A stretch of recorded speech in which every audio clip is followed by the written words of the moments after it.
our first presenter tonight. He is Jack Ossant. Jack spent his childhood on a 40-acre dairy farm. He's a local resident who makes his home in Himrod in Yates County. Jack worked at the Morton Salt Plant in Himrod prior to its closing. He's a past member of the Yates County Legislature. He's on the board of the Committee to Preserve the Fingerlakes and is a founding member of the Coalition to Protect New York.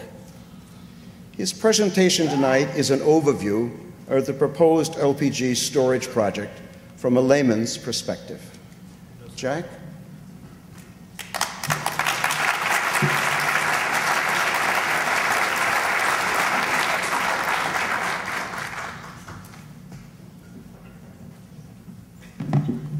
Thank you, Pastor. Welcome.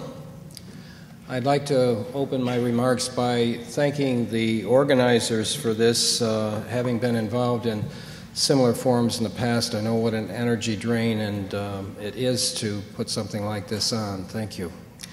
And thank you all for coming this evening. So we'll start out this evening with why you might be here in terms of what is being proposed by DEC. Thank you. DEC has been designated the lead agency on this project. Originally, the town of Reading was interested in getting that designation, but DEC took that on. And as you can see here, they decided that the potential impact on the environment was sufficient enough that they should do the environmental impact statement, and has just recently done that. Next slide. I just threw this up because I'm a fan of John Barrow's paintings over in Skinny Atlas, and this reminds me of having grown up on a pastoral, very similar scene to this, overlooking Seneca Lake on a dairy farm, although all those cattle aren't obvious milkers. Living in the moment in the Finger Lakes, this is a natural wonder that we live in. It's one of 5, I believe, in the world lakes created by glacial retreat, and it's something that money can't buy, living in an area like this. And I never saw one of these 10 years ago either in the area, and there's natural consequences, of course, for both of these, the stump, and I couldn't involve getting a bird involved here because I think we need to recognize that not only are we the species that is primarily involved from our perspective, but there's a good number of other species likely involved too. Some of you may have seen this. This was a cover graphic on one of the pieces that Peter Manius has done. By the way, Peter has done a lot of seminal work on this issue and should be recognized for having done that. This is an artist's conception with a cutaway of the strata. These caverns down that you see, and I'm not sure if I've got a light on here.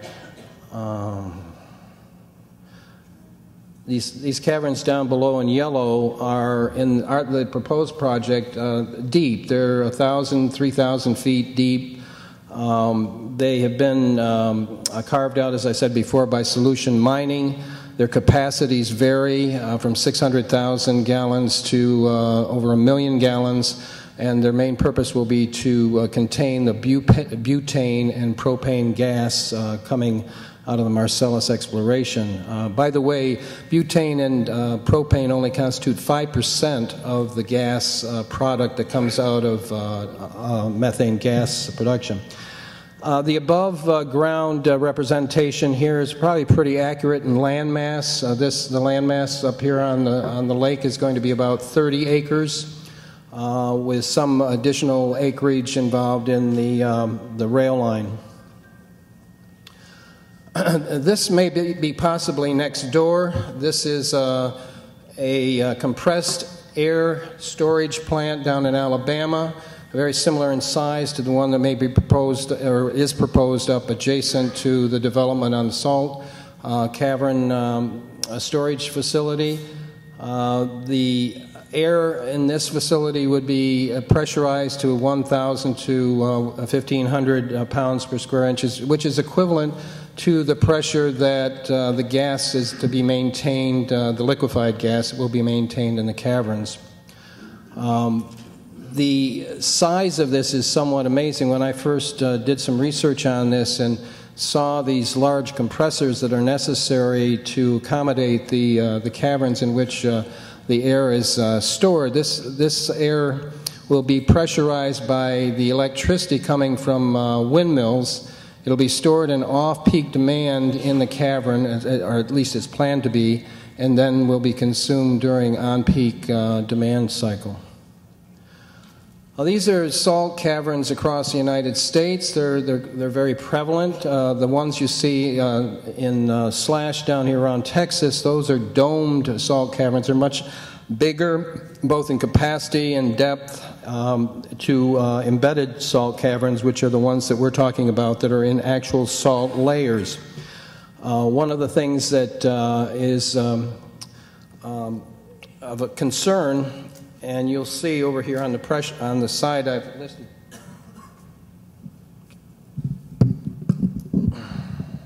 I've listed 3 of them, and I can't read them from here. So the normal inner bed that exists is one of the big problems. The inner bed means that you've got a different kind of layer other than salt. You may have shale. And in evaluating the caverns, you have to be very careful that you are very much aware of where that inner bed shale is, generally shale. Also, there's potential that these storage caverns have only been regulated in the last 10 years. A lot of states have only had regulations in place for the last 10 years and how they will be overseen, and there's a significant operational characteristic in that the maximum pressure allowed in these caverns shouldn't exceed a certain level, and there has to be insurance and oversight that that's the case. All of these comments came out of a senior engineer, geological engineer, and senior vice president of a consulting firm that does nothing but storage, cavern engineering, and construction. His name's Joe Radigan.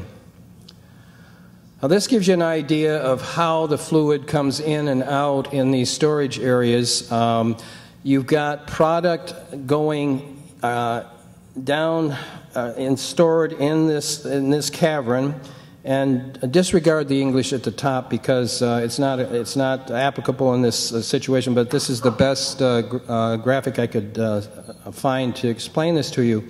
You've got where it says incoming waste at the top, that's a straw that goes down to the bottom and would be brine going down in to get the liquefied petroleum back up through the 2 white arrows going up on the side. And then they would reverse the process to put the liquefied natural gas down into this cavern. So it's like a big thermos in a way. It's under pressure, 1,000 to 1,500 pounds, which keeps it in a liquid form.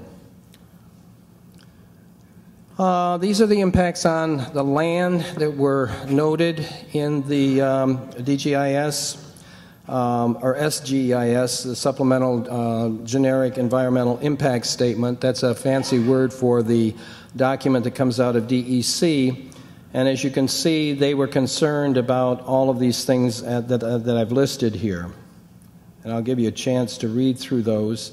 I think one of the most important things is this brine pond on the surface area. The toe, which they refer to as it's down at the bottom because this is built on an 8 to 12 degree slope, is 50 feet deep. And it's huge. It's over 1,000 feet long and between 300 and 600 feet wide. The obvious problems that would be affiliated with a dam breakage going down into the lake, although there are some that would say that the Morton salt contamination that went down Plum Point Creek would probably be somewhat equivalent to it. Impacts and effects on water and transportation continued.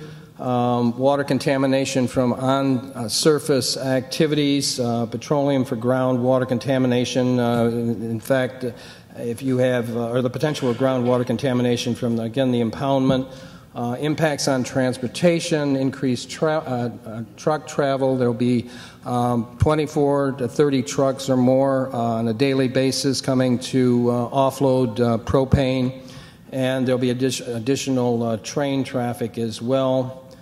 This is give you an idea of the size we're talking about in a brine pond. This is a brine pond up in Saskatchewan.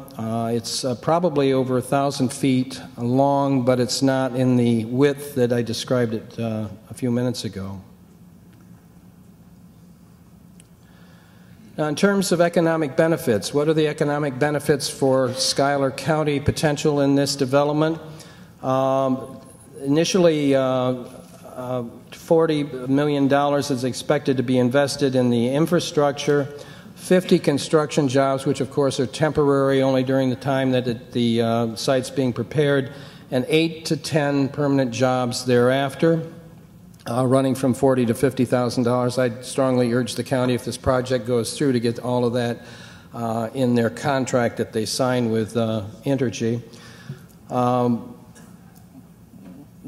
They've had discussions with Schuyler County well in advance of this evening, and some of the monies that are being contemplated in payment in lieu of taxes, which some of us can't understand why it's necessary with a industry that's making as much money as this industry currently is. $440,000, not defined as to how that'll be appropriated, the county school district and the town of Reading, and to Scoped, which is the Schuyler County Development Authority, $290,000. And that's on the page 154 of the Environmental Impact Statement. Now, one of the things that we need to, I think, consider in this region is the choices that we have. And this is a chart that was developed by John Schwartz out of Ithaca College, which demonstrated over the next 20 years approximately how many revenue dollars would be coming into this region on the basis of gas, 16 billion, or in terms of the other things you see listed on the side, tourism, farm receipts, grape and wine, dairy, hunting and fishing, and wildlife watching, estimated to be $350 billion. And I think we need to ask the question, how much jeopardy do we think that those other sources of income will have if this industry is allowed into our area? And how is Entergy benefiting? Would you run that first video, Luan, please? And this is John Sherman, the CEO of Entergy, being interviewed on the street by a financial interviewer just recently. Fourth largest retail propane distributor, but it has its eyes set on Marcellus Shale. I'm here with President and CEO John Sherman. Mr. Sherman, what work have you done in that area, and what work do you still have planned? We're in the two primary businesses, as you said, the propane distribution business and the natural gas storage and transport business. In our natural gas business, we're in the process of building out an integrated storage and transportation hub in the Northeast. It sits atop the Marcellus Shale, as you mentioned. We've got about 40 billion cubic feet of space currently. We're expanding that to 50 billion cubic feet, in addition to enhancing its flexibility and connectivity. Is the risk for your company that we don't see the Notice the increase in the you know, prices of their stock. I'm really more optimistic than that. I think that is a clean burning fuel. I think it's going to be a great transition fuel for the U.S. If you think also about notice the tagline at the bottom, from Energy's perspective, making Marcellus work. That has increasing demand from population growth and new gas-fired power generation.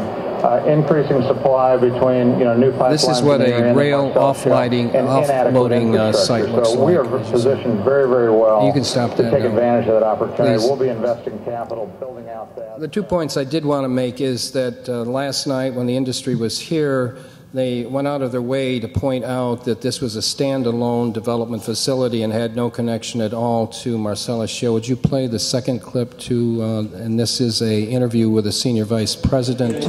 Taxes that we pay to the state of New York. So you know now who Energy is. Let me tell you who Energy is not. We are not drillers of Marcellus Shale. We just don't do it. I can't buy your mineral rights. I don't want your mineral rights.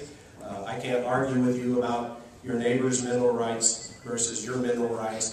We have nothing to do with it. We are not hydraulically fracturing anything. Never have, never will. We're in the gas storage business. The hydraulic fracturing of geologic rocks actually brings sand up into the wellbore. That's a very bad thing for gas storage. We don't hydraulically frack. We never will. We never have. This project is not about whether New York ever drills Marcellus or not. Again, it's critical energy infrastructure. This thing is getting tangled up with the whole Marcellus drilling debate, and I can appreciate the passion behind that on both sides, and I certainly understand that debate. But again, this has nothing to do with Marcellus drilling. The question is obviously lingering in the air as to whether this is disingenuous disaffiliation. And I understand that there was a good question and answer period that followed this. Can we go back to the slideshow, please? So how are they expanding? They're expanding primarily in direct connection to the generation of butane and propane. And if you'll recall, butane and propane only make up 5% in each, and actually less than 5% when you go and do the research, of the gas that's coming out of the Marcellus Shale. So this storage is a reflection of the immensity that they expect to receive from that exploration. They're also, it's a critical part of their overall development.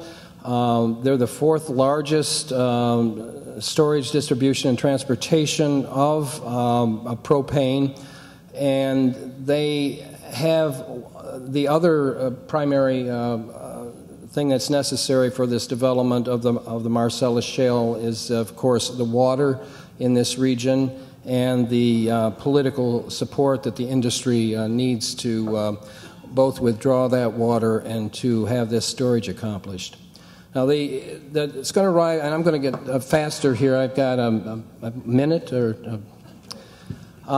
These are the ways that the propane and butane are going to come in, either by rail, 24 cars I mentioned before, or 30 trucks per day at 2 bays with expansion to 4. This is what a rail offloading site looks like. Noise and visual impacts, which I mentioned before, the development of the site, and the noise that will be developed from the compressors that are necessary to develop the pressures. Another way that it's being delivered is through an enterprise which just recently bought Temco.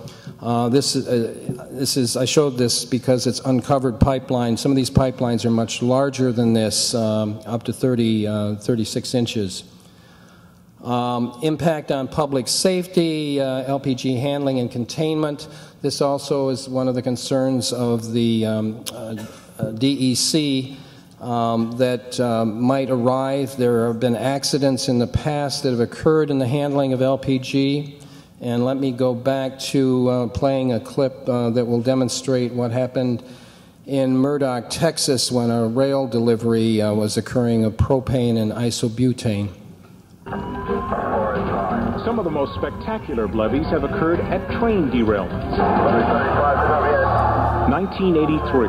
A wrecked train with 11 tank cars holding highly combustible materials bursts into flames near Murdock, Illinois. 6 chooses to stay behind, a half mile from the flames.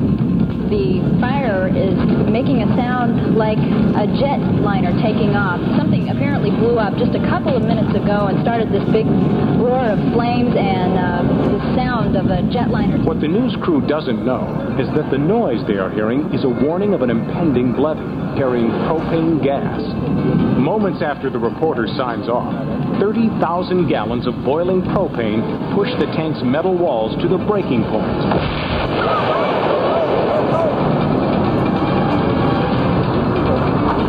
Okay, take on. Leave it up. The news crew feels the heat wave from the blast. In this blast, rockets nearly 3/4 of a mile into a field. This At the is Murdoch the explosion, railroad car. The propane car, that levee, set a record and traveled 3,640 feet. As night falls, the flames finally make their way to a nearby tank car filled with highly flammable isobutane.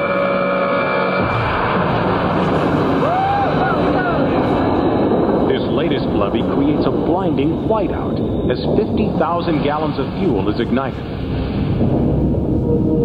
Fortunately, just 4 minutes before the blast, because I'm time George limited here, could you Wineland move to the Toronto flick? Now, for fairness here, these are relatively rare occurrences. There have been many spills and many smaller fires. The next flick you're going to see is up in Toronto, August 10th of 2008, at a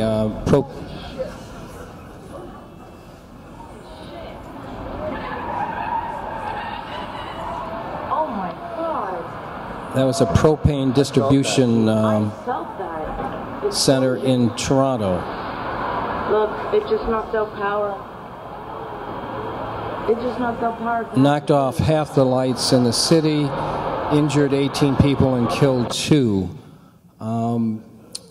The effects of this storage, generally there's only 7% of storage units that are in salt caverns nationwide, and of those in that 7%, it has one of the most questionable safety records. So we certainly encourage, if it's going to come in, that there's a tremendous oversight. And one of our concerns is, can you go to the slides again, the one please? One of our concerns is that DEC is severely understaffed right now. If you've read the newspapers, you know that they've been cut 10% one year and then another 10% just recently in total staff. The big picture, unique place to live, often reminded in looking at this of the astronauts describing what the Earth looks like going away in their spacecraft and seeing that blue, white, lonely marble in the center of black space. And I would posit that we have a unique area here that we have to be deeply concerned about in the future. And a central question, I think, for all of us to consider is, do we want our grandchildren to continue swinging on swings? And maybe this is being overstated in that the industrial site here is only 30 acres now. But I see it as a harbinger for a first step in bringing in the entire industry of Marcellus Shale. And for those of you who are connected to the people that live in Pennsylvania, this is something that we all have to be very much concerned about. So thank you very much for your attention.